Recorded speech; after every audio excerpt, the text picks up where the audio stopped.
Where did the gas and LNG demand increase come from in Asia, and how sustainable is the market demand growth? Demand growth has largely been for, I think, two aspects, but the largest being power generation. And so many of the Asian economies have been powered by coal or heavier hydrocarbons, and they see the LNG opportunity to lighten and move forward. And they're just starting that process in many ways. And so I think the demand is quite sustainable. All the projections and all the conversations are looking at dramatic LNG demand growth. It has to work from a facility perspective. It has to work from an infrastructure perspective.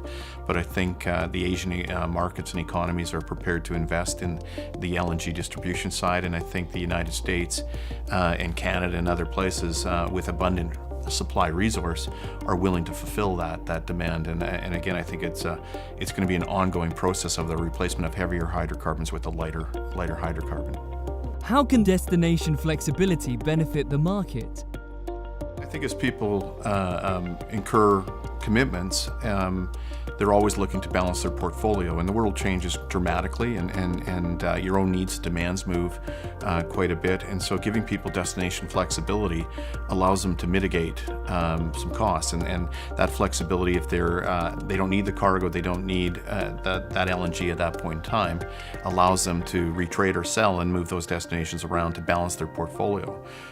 It's a maturing aspect of the LNG world, and again, I think it's a point where it's a flexibility that's needed for people to take on the commitments that are involved in these large capital expenditures. Can you provide any update on the expected FID timeline for the Jordan Cove LNG project? Again, we're looking to progress our commercial conversations and are hoping that we'll be at a point to make an FID decision.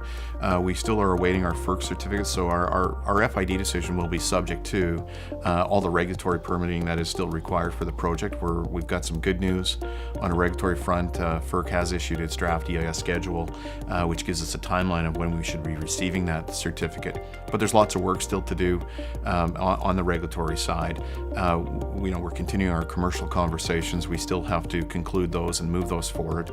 And our technical team is waiting and ready. The project's been engineered for quite some time. We have a Class 2 cost estimate for the liquefaction facility. We've been very active with the pipeline engineering side of the project, and are progressing that. And so we're excited to get that work complete. We're pushing hard on the commercial side, and we'll continue to work through the process of getting all the regulatory permits. Having said that, again, we would make an FID decision that would be subject to completing all of that work and the permitting that's required. What have you enjoyed most about Gastech 2018? I always find it quite amazing and encouraging that to be in an industry that has such a large demand growth, such key and active conversations, and with decision makers who do attend this conference. And our meetings have been tremendous. The schedule has worked exceptionally well. It's very efficient to be here with the team and also meet key individuals of other companies. And so you can get a lot of conversations completed in a very short period of time.